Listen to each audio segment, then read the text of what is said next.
already.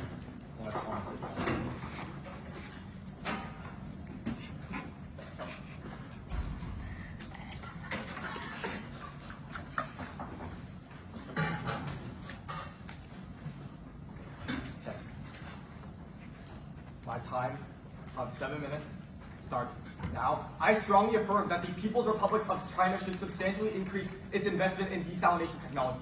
First, some definitions. We define substantially increase as 10% or more. We define investment as money. Desalination technology is the artificial process of removing salts or minerals from seawater or brackish groundwater to produce fresh water suitable for human consumption, irrigation, or industrial use. We define this as a policy round given the word should, which defines an actor and an action. So the plan text is as follows. China invests $200 million into renewable desalination research and technology. China invests $200 million into renewable desalination research and technology. The first advantage is the domestic drinking water shortage. First, the harms. One, Wong 2025 finds that China faces severe drinking water shortage, with per capita resources at only 25% of the global average, and 107 cities in China identified as water stressed. This is extremely bad because we find that China water risk shows, number two, that China has 22% of the world's population, but only 5% of the global water resources. Meaning that China's water resources are extremely thin, and even in the status quo, we see that these scarcity harms are extremely severe. The impact, number one, is that 280 to 300 million people are facing water security issues with a lack of access to safe drinking water. 3 days without liquid intake will kill a person, and with 280 to 300 million people facing it, this issue is extremely prevalent in China and has dire impacts on not just people's livelihood, but their health. So even if people aren't dying, that means they're being dehumanized, meaning that they're not able to get the water they have, and they live in these dehumanizing conditions where they're not able to access this drinking water. How does the plan solve? Solvency. Number one, the South China Morning Post finds that in December of 2025, there's already been plans to construct a desalination plant in Shandong, which uses renewable energy and produces fresh water for roughly 2 RMB per cubic meter. And to put it into context, that's even cheaper than the tap water that comes out of faucets, right? Additionally, this uses the waste heat from industrial plants, which also means that this creates valuable green hydrogen that can be used to power the next generation of vehicles, such as hydrogen cars, also as an energy resource as well. But also, we find that China's policy is positioned properly in order to actually do this. The 15th five-year plan launched in 2026 focuses on key climate change reduction and renewable desalination techniques, meaning that China's policy is already moving in this direction, meaning that China is uniquely positioned to be able to make this investment actually have solvency in the status quo. The second advantage, food shortage. First, the harms. Number one, CSIS finds that food security is critical in China. China only has 0.1 hectare-acres per capita of arable land, meaning that per person in China, there's not a lot of farmland to go around in order to grow the resources that are necessary to fuel the people of, to actually feed the people in China. This is primarily because we find that there's not only the water scarcity shortage that we mentioned in Advantage 1, but also soil degradation that's caused by the natural environment in China and the climate over there. But number two, Stanford also finds that it's also because of these environmental climate issues such as droughts, especially in the northern area of China, which uniquely also affects the amount of arable land that is available to China. So we see that this arable land is also continuously dwindling, and with the rise of climate change, the increase in droughts means that there's less and less arable land to go around. The impact, number one, is starvation, right? Number one is starvation, right? The UN World Food Program finds that without these arable land, we're not able to help over 56 million people who have food insecurity, which includes 4.8 million children throughout all of China who face this type of insecurity, food insecurity caused by water scarcity and soil degradation. So the solvency. Number one, Science Direct finds that desalination technology are drought-proof technologies, which are particularly useful in coastal areas, coastal and arid areas, such as areas that have experienced droughts, or a majority of the coastal areas in China. Additionally, a majority of China's largest cities lie on this coastal region, and that means a majority of China's population lies on this region, meaning that this uniquely solves for a majority of China's population and a majority of the centers that they occupy. But also, we find that renewable desalination techniques are also uniquely key to irrigation of land, right? The irrigation of land means that we produce more edible food, especially because solar desalination actually uniquely helps to create the water that can benefit crop growth, and that through the method of targeting mineralization of this water, right? So we target mineralization of this water, we're able to not only, number one, create more arable land, but number two, we're able to boost the efficiency that this arable land can actually create food. Our third advantage is international research. Number one, the harm. The UN finds that across the globe, 2.1 billion people lack drinking water, and 40% of the global population is affected by water scarcity. Additionally, water desalination techniques right now, traditionally, have been prohibitively expensive. Food and Water Watch finds that a single plant in Carlsbad, right in our neighborhood, outputs water that's 73% more expensive than just generic fresh water that we're able to accumulate. And additionally, in general, desalination water produced from desalination plants are 10 times more expensive than these other sources of fresh water that we're just able to purify and get. So what are the impacts of this? Number one again is dehydration, right? UNICEF finds that the situation is dire. 700 million people will be displaced by intense water scarcity across the globe by 2030, and 1 in 4 children worldwide will suffer extreme water scarcity in 2040. Meaning that we'll see the worst of these impacts within the next 5 years if we don't do anything to increase the amount of water desalination that we have right now. So why does this solve?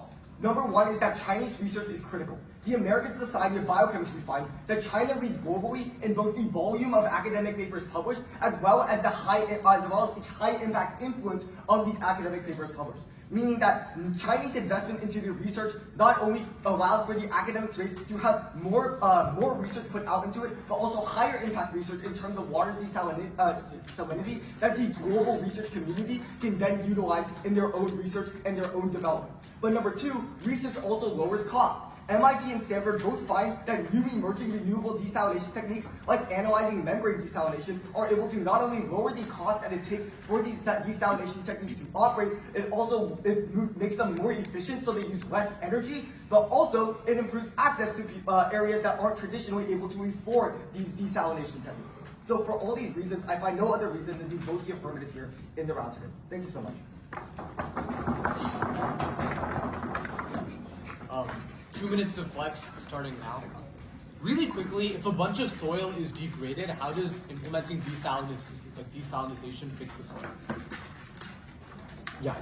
A big part of the soil degradation is because it's so dry, the soil is literally crumbling. So the moisture is key to keeping the soil component together and to make it actually farmable land. That's one of the components. Another reason is because of lack of water, Chinese citizens have turned to using an excessive amount of fertilizers in order to try and compensate for the lack of crop growth. But we see that desalination water is actually uniquely good for crop growth because it can target the minerals that are bad for crops. Wait, and so also just to be clear, if there's a drought, you're just gonna spray a bunch of water on the soil to make sure it doesn't degrade? I think that's an oversimplification of how water impacts the environment. The ecosystem is very key to water. That's exactly why you see areas near coastal regions have to have more farmable land. That's exactly why Central Valley in California is extremely farmable. It's not just spraying water.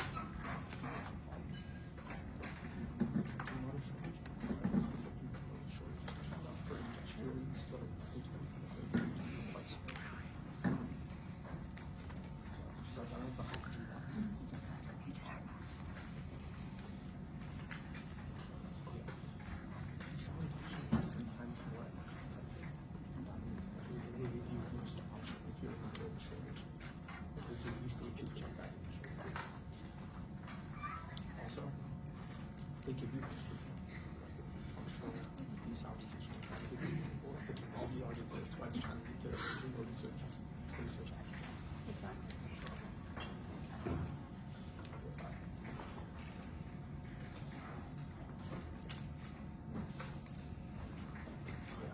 Did you guys have already built sound too? Yeah.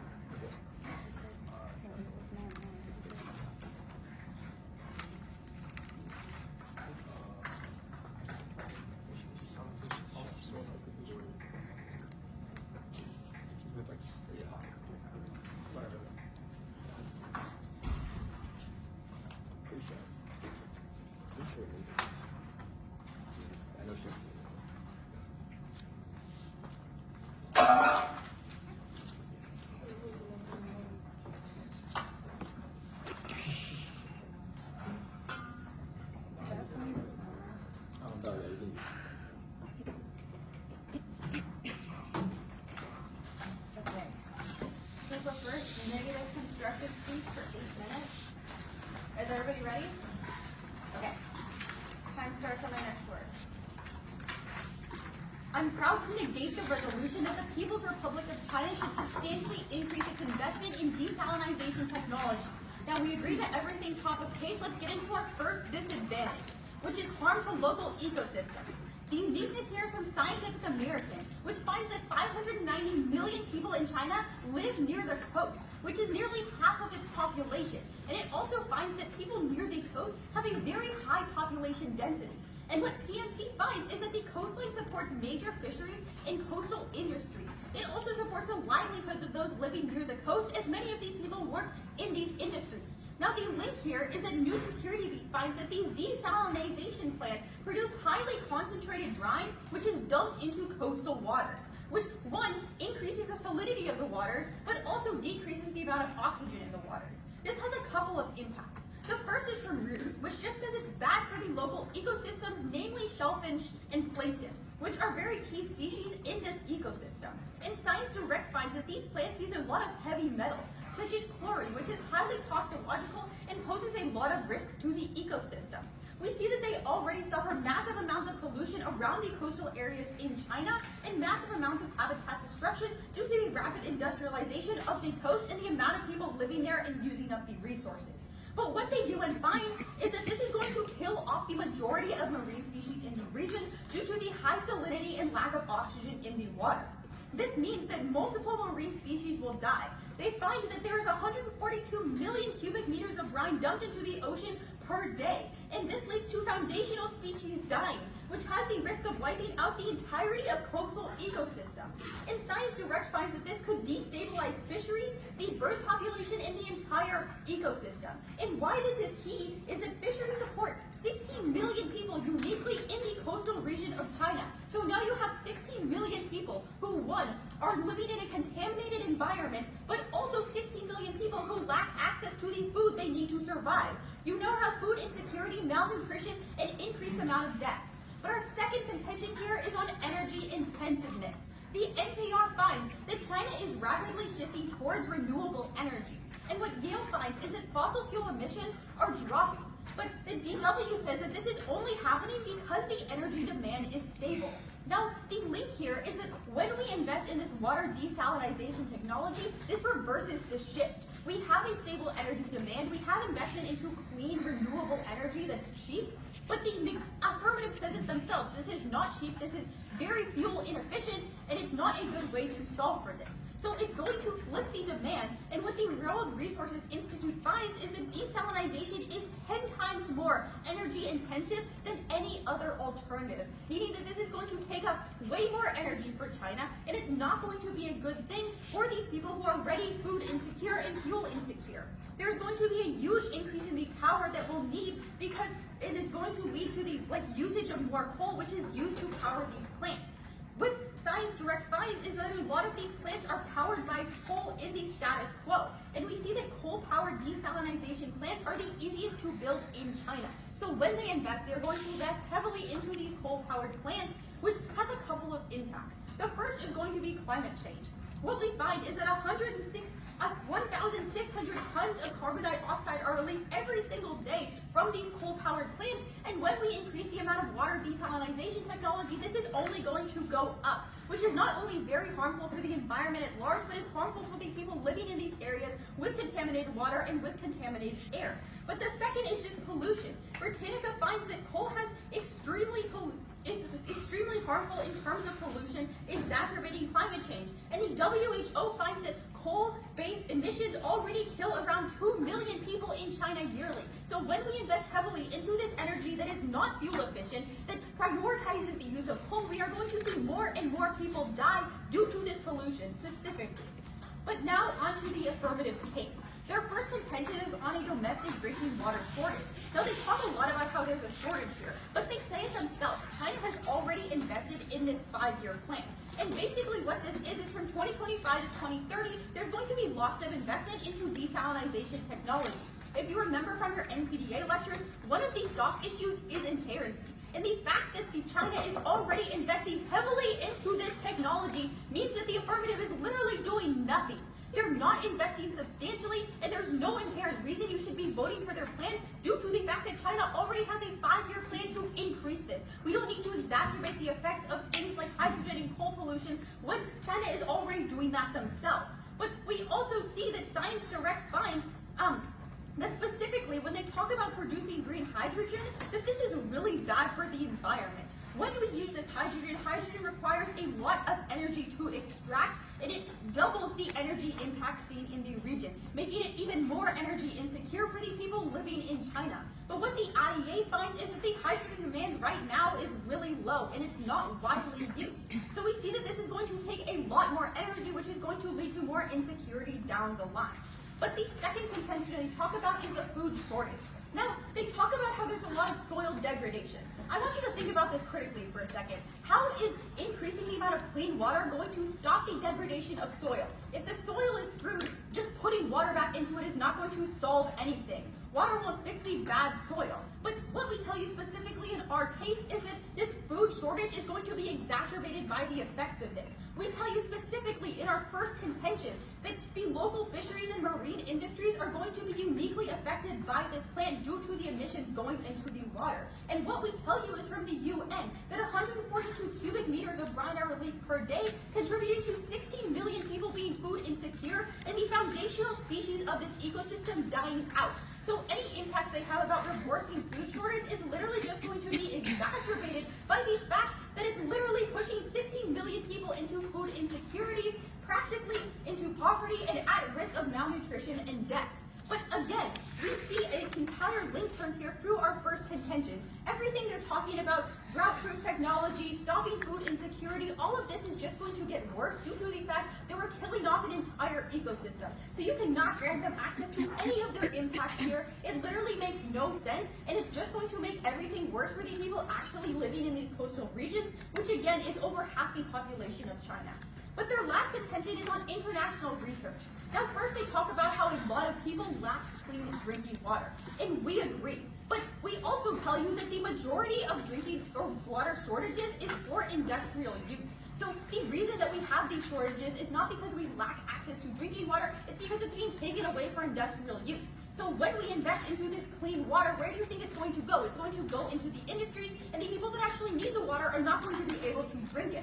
But we also tell you, and the opponents themselves tell you, that China is already investing in this. They talk about the benefits of this research and all of this academic paper coming out. China already has all this research out there. If they were going to make it cheaper, they would have solved this already. And I don't really understand how 2 billion people lacking access to drinking water, mostly in developing countries, are going to somehow use this research to turn it into like actually renewable energy or actually invest in water desalination themselves. They don't talk about actually getting this technology to anyone. They just say we're going to publish a lot of academic papers and somehow that's going to solve it. But this is also the worst option in the middle of a water shortage because we tell you that it's very expensive and very energy intensive. So for all of these reasons, I urge a vote for negation.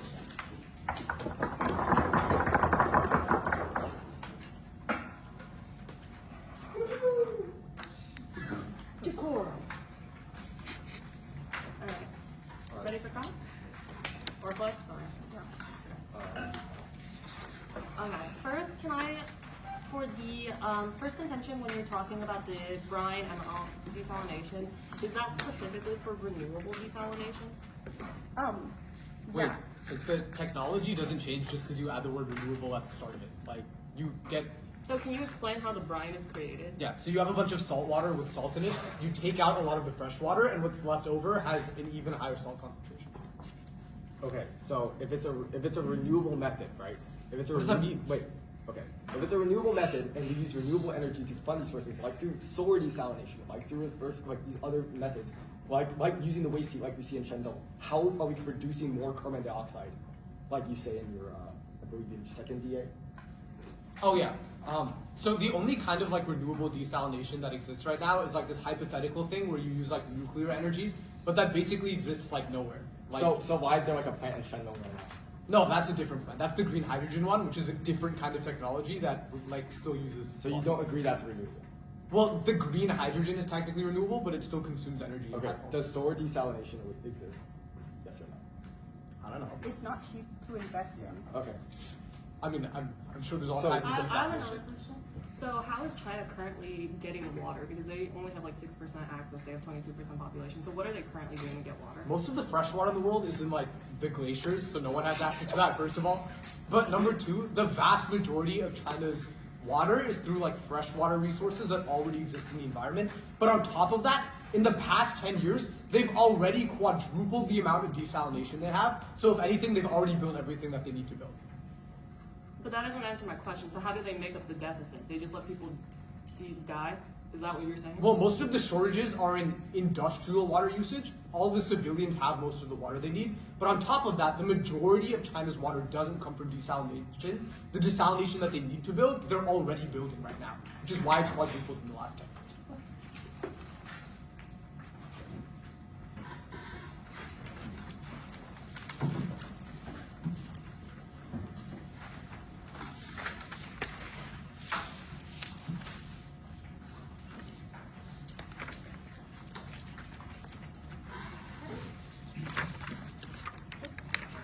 Yeah. I'm going to first start off by going on the offer case here, and before that, I do want to point out really quick that our plan specifically talks about a new $200 million investment into renewable desalination technology. The reason why this is going to be inherent in today's round is because the 5-year plan that they reference in China numerous times never outlines that they're going to invest in the research and technology specifically of renewable desalination. Even aside from that, that is a $2 billion plan that we're pledging an additional $200 million to. What we can see is that the benefits of desalination are not going to just magically disappear, or it's not an inherent plan. We're specifically bringing something new to a plan that doesn't happen. So anytime they say that this is a non-inherent plan or that China already has this plan, do not buy that argument. That's simply false. But before I get into that, let's start on their first DA.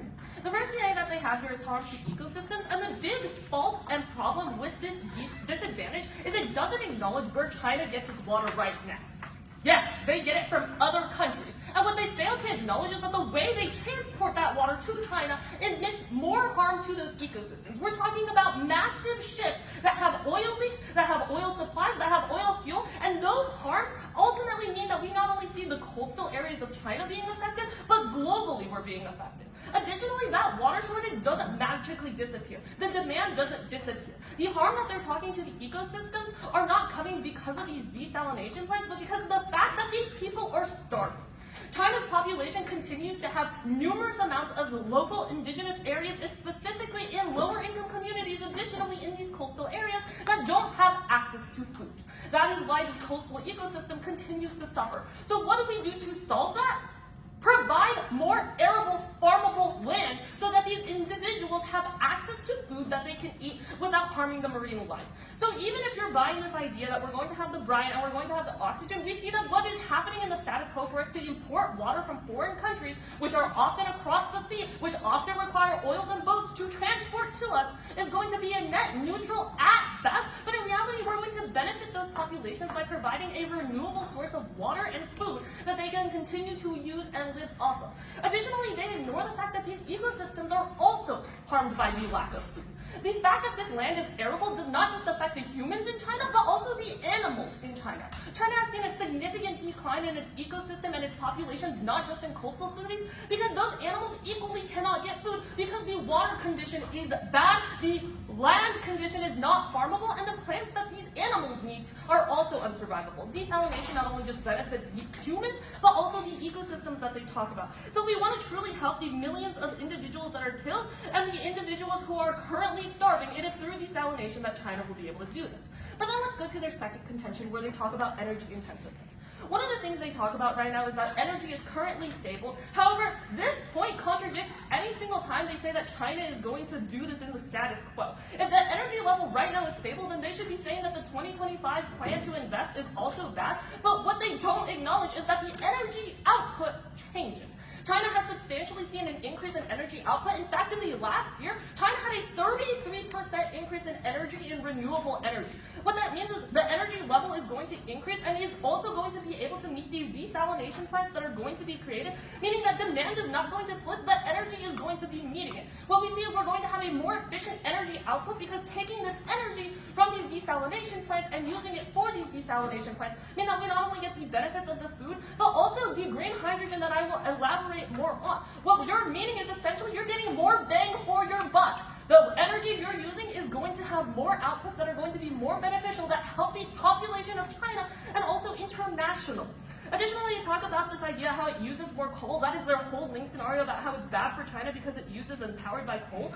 That's not what our plan is. It's specifically about renewable desalination, which includes solar desalination, which includes the plant in Shandong, and that's exactly what China is advocating for. China is one of the only countries across the world who has actually tried to meet a substantial increase in renewable energies. So by saying that the link chain here is coal is simply using evidence about a different desalination plant, which is not what China is advocating for, or researching for, or producing in the future.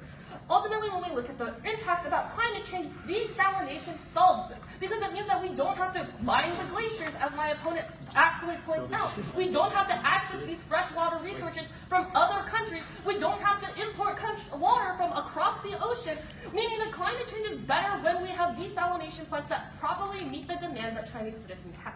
Additionally, they talk about the current amount of people who are dying by pollution in China right now, which is exactly why our plan, which is critically renewable desalination, is key to solving the pollution. And not only do we now help the 2 million people who they advocate for, but we also see an increase in demand and an increase in benefits for the people who exist.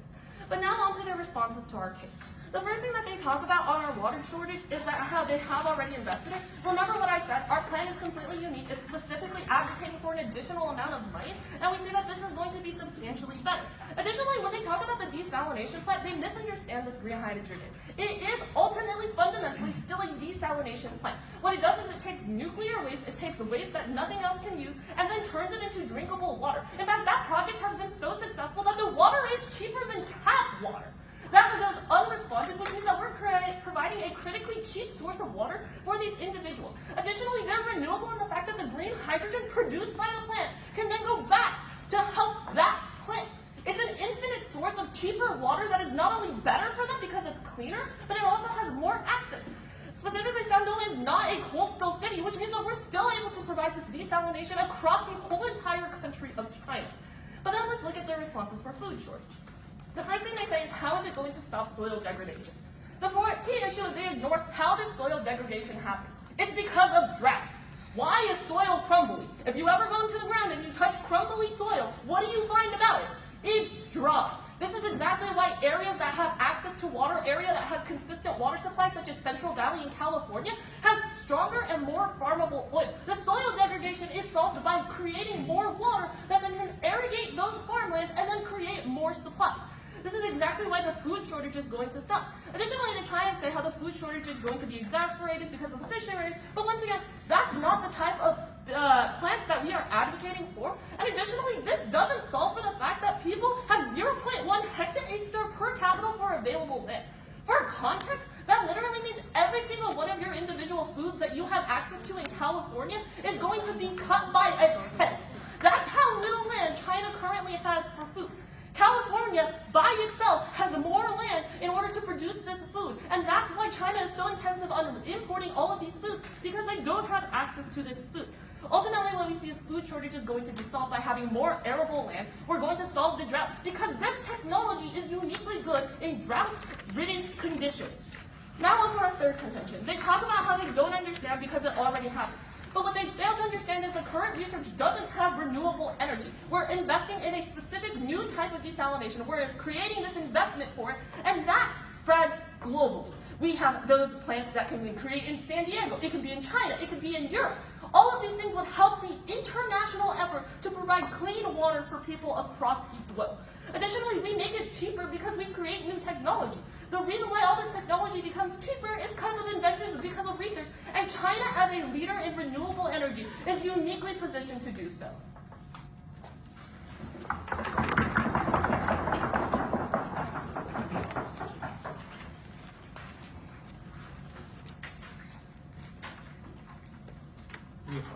Yeah. Yeah, get a minute.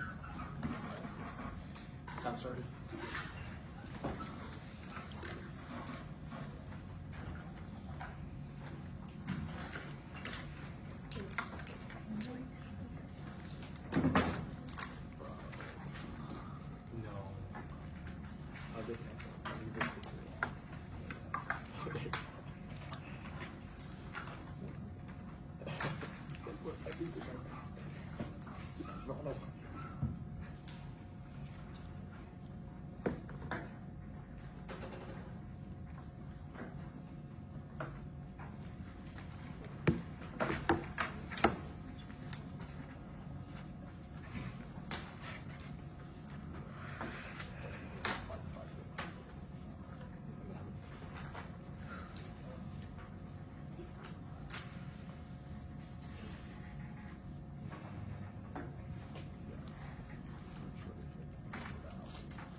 Alrighty.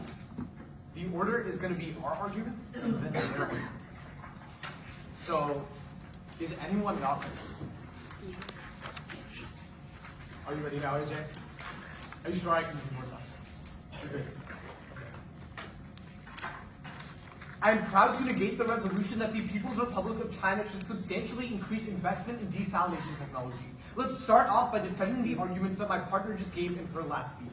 First off, they say that they have this thing called quote-unquote renewable desalination. Number one, it's really unclear what renewable desalination even is. We say that desalination technology is desalination technology regardless of how it's powered. Just because I put solar panels on my house doesn't mean my iPhone is now a renewable iPhone. That's not how technology works. But then, they tell you that China currently gets its water from other countries. Number one, objectively that's wrong. China gets the majority of its water from domestic water sources like the Yellow River. But on top of that, we'd say that China has quadrupled the amount of desalination technology that it currently uses right now. They don't tell you whether or not that's enough to actually check back for the problems that China's happening in the status quo. But finally, even if China does get its water from other countries, a lot of that water comes from things like pipelines. You don't put a bunch of water on a boat and then sail that boat out over the water. That doesn't make any sense. But even if they did use boats, they don't tell you how many oil leaks there are, how many of these other things actually happen, how damaging it is to actually transport that water. We'd say that you should go with our argument that you know actually has evidence behind it over this vague argumentation about transporting water on boats. But then they tell you that the people in China don't have food access right now. There are really big problems with this argument that I'm going to get to when I respond to their case. But number two, we'd say that fisheries are a really big part of the local community and the way of life that the people in the region have. So they probably eat fish even if they had access to better food, the same way that people in the United States are still eating burgers even if they have access to better food. Finally, they say that there's harms done to the local ecosystems by the fact that no one in the ecosystems has water. No, are you gonna desalinate water and then put the desalinated water in the ocean? It's not really clear how desalination solves back for any of these environmental harms that they're talking about. But what you do know for a fact, because they never respond to this, is that when you get salt water and you take fresh water out of it, what's left behind is water with an even higher concentration of salt called brine. And right now, China is dumping hundreds of millions of tons of brine into the ocean right now. If you expand their desalination capacity, that is going to push ecosystems past the tipping point and cause environmental collapse, which is really bad economically and for all of the people that live in the region right now. But then, the next reason why desalination technology is really bad is because it's really energy intensive. My opponents again repeat this argument about desalination being renewable. Just because you put the word renewable in your plan doesn't get rid of all of the environmental impacts. They don't explain to you how this technology actually works. They don't explain to you whether or not it exists right now. Well, what we tell you from Science Direct is objectively the easiest type of technology to build desalination with is coal-powered desalination technology, which is what the vast majority of China's technology right now currently has. That's really bad because it is 10 times more energy intensive, which means that it causes huge amounts of pollution. That's why right now China's desalination industry is already releasing 1,600 tons of carbon dioxide into the atmosphere, and why 2 million people in China are dying every single year from coal pollution. Again, they just tell you that this wouldn't happen right now because we've already seen increases in desalination technology. Yeah, but it's planned 5 years in advance. That's why it's called a 5-year plan. That means that China can build more desalination technology in advance. They can build more renewable energy in advance of them building all of these desalination plants because it's already been planned out and accounted for. Meanwhile, my opponent's plan says that we're going to build a bunch of desalination right away, which means that China's only other alternative is coal, which is really bad for the environment. So with that, let's take a look at my opponent's case in a little bit more detail and see all of these problems. First off, on the plan, there are a lot of problems here.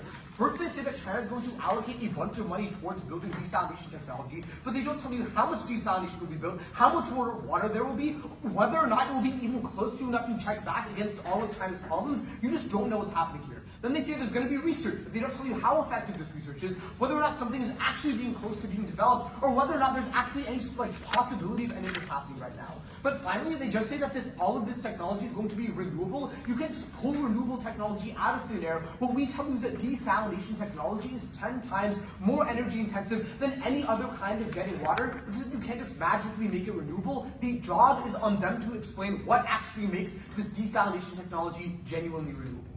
But then, on all of their arguments, there are a bunch of problems. The first is that we already tell you from Yahoo Finance is that the vast majority of China's water shortages aren't in food and aren't for civilian drinking water. Instead, Instead, it's from industrial water usage. That's where the shortages are. Which means that right now, people in China can drink water, Chinese farmers can farm, there's no shortages there.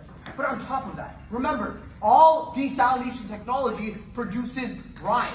That's because you get salt water, you take the fresh water out of it, what's left is really salty. You can't just say that it's magically renewable now and magically get rid of all the brine. But then, there are a lot of problems specifically on this first argument about there being a drinking water shortage. Number one, like we told you, the past 2 5-year plans in China quadrupled the amount of desalination technology that China already has. If this desalination technology was so good, all of China's problems would be solved already. But on top of that, again, if we're in a shortage right now, then building a type of water acquisition technology that is 10 times more energy intensive is not going to solve your problems. It's probably better that China builds kinds of infrastructure that are less energy intensive, easier to build, and easier to manage if they actually want to solve all of these shortages that they happen right now. But then, specifically on this thing about green hydrogen, there are a bunch of problems. Number one, my opponent seemed to confuse green hydrogen and nuclear technology. It's not the same thing. Make them clarify what kind of technology they're actually talking about here. But number two, there are a lot of problems specifically on this argument about green hydrogen because you have salt water, you extract the salt from it, and then you need to extract the hydrogen. It's even more energy intensive, which is why this plant that China has built that already exists still requires power, still requires coal, even though it's technically renewable and the hydrogen is technically green. But finally, according to the International Energy Authority, green hydrogen is kind of useless. There's no point to it because no one actually wants it. Like, what are we going to do with hydrogen? Like, just think about it. Like, I don't need hydrogen. Like, I breathe oxygen. But then, on this argument about a food shortage, again, there are a lot of problems. Number one, they themselves tell you that maximum, China has 0.1 hectares of arable land per person. You can't just fiat, like, getting a bunch of arable land out of nowhere. That's not how land works. Like, the land doesn't exist. You can't just make it magically appear. But number two, even if you buy that the reason why this land doesn't exist is because of droughts, how is desalination technology going to solve that? Are we going to cover the entire land of China in sprinklers and make sure that all of this, like, land has water in it now? Like, that's not how that works. If it was that easy, California wouldn't have been in a drought for like decades now. But finally, what we'd say is that the clearest link into a food shortage in today's round is if you dump a shit ton of brine into the water, censor that on the YouTube video. Because what that means is that then you collapse all of the local ecosystems that millions of people depend on, which is the clearest way that you actually take away access to food for people. But then also, there are a bunch of other reasons why land cannot be arable other than like there not being water, things like essential minerals not existing in the water. Finally, on this argument about research, again, there are a lot of problems. Number one, they themselves give you examples of a bunch of different kinds of technology that surprise are renewable and easy to build. If the technology doesn't exist, then we don't need China to make it for us. But on top of that, it's like very speculative whether or not this research will actually pay off. Like you invest $100 million in research and then magically China solves the entire world's energy problems. They need to explain to you why this research will actually be effective. But finally, China's already quadrupled the amount of money that it spends on desalination. If this argument was true, it would have happened already.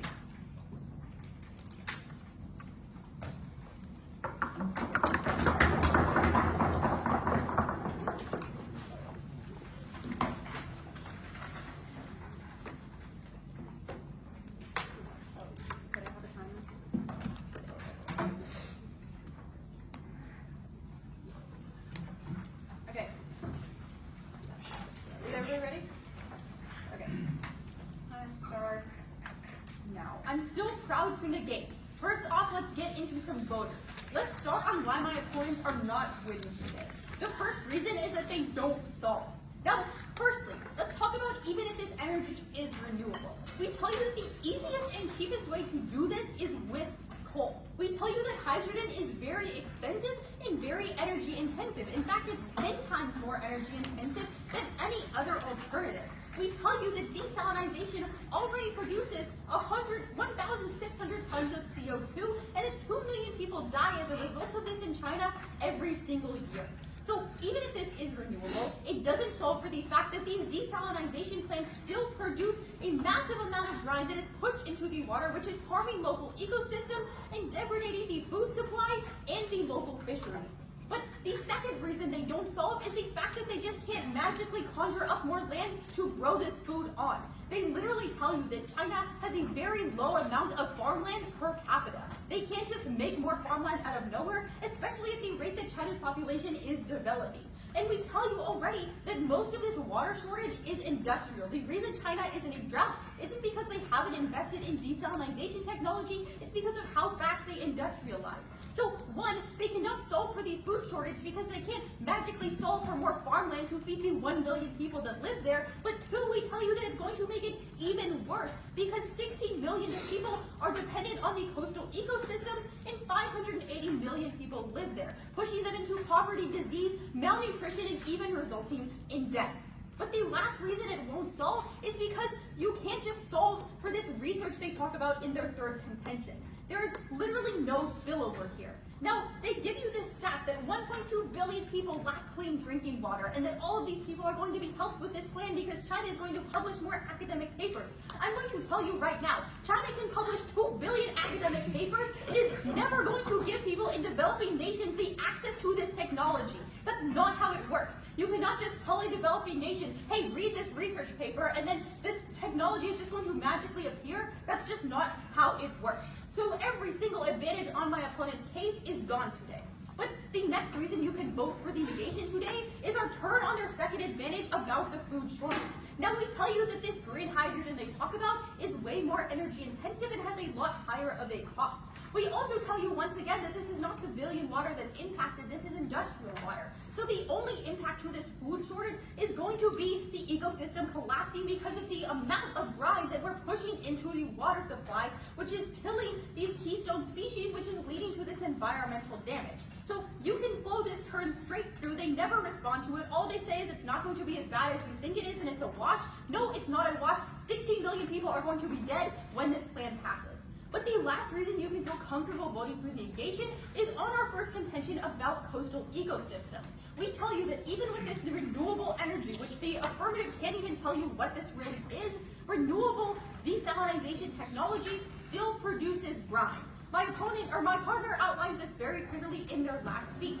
We also tell you that whatever they say about this being a wash because the boats that bring over water spill oil into the ocean just isn't true. A lot of this comes straight from pipes, and this doesn't mean that this 16 million people are suddenly going to be washed out when we do this plan. But we tell you specifically that fisheries are key. When these foundational species die, they not only destabilize the local economy, but the Chinese economy at large because 580 million people live in these coastal cities. So you can feel very comfortable voting on the fact that when this plan passes, there are going to be 60 million people that are food insecure in China on top of the millions that are already, and that the local ecosystems will collapse.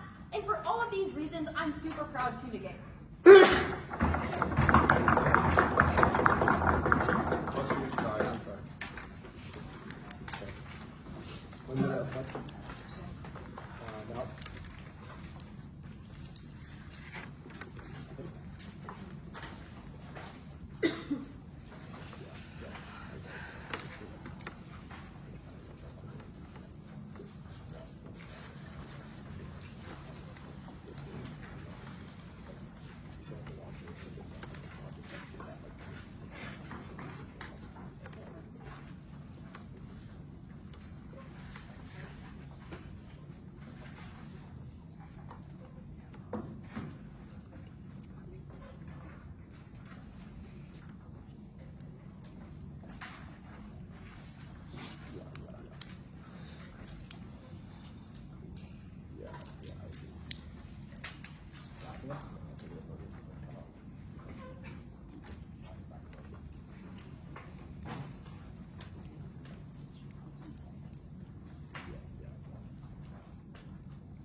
Okay.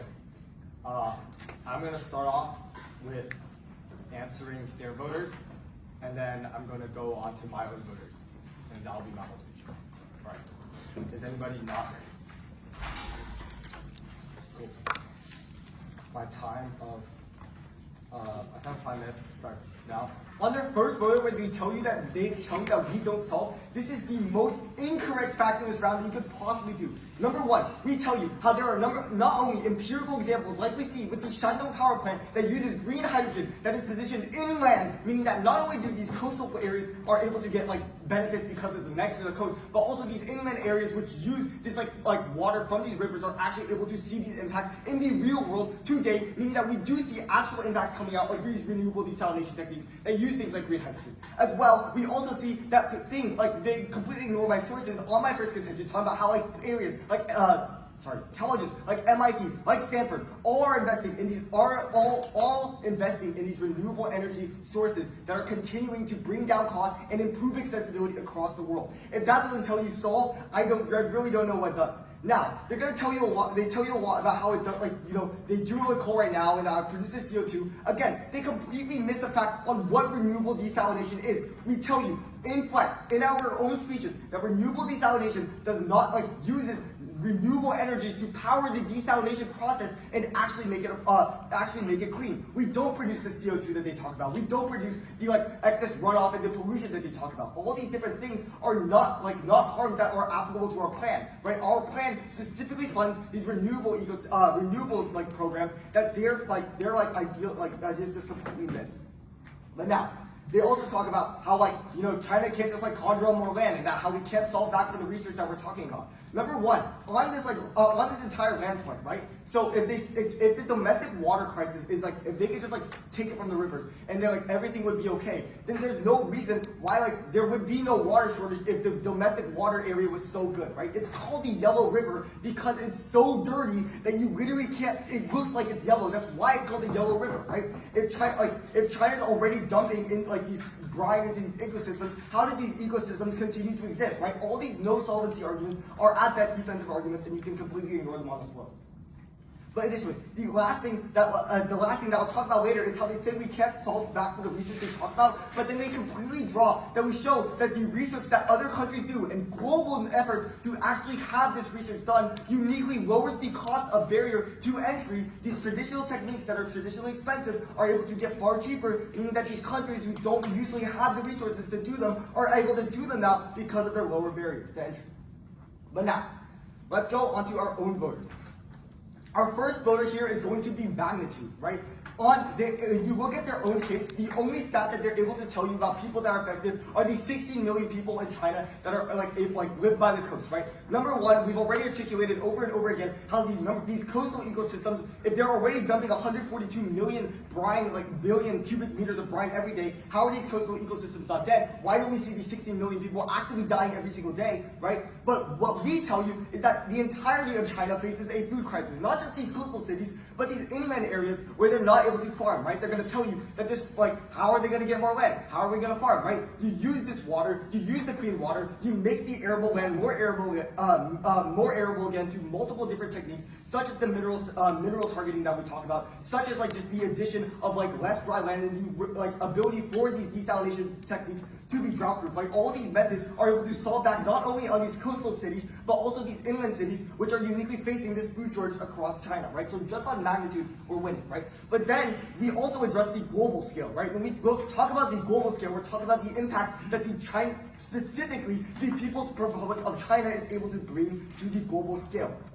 We see how the 2.1 billion people in the world who lack clean drinking water are now going to be able to afford it because of cheaper desalination techniques that they can implement in their own countries. We see how the ability for China to put out high impact research and the ability for China to have the most amount of research means that you're able to put this new knowledge out into the world where all the other 8 billion people are able to actually be able to conduct research on it, make it continue to be more cost effective and more effective in general, right?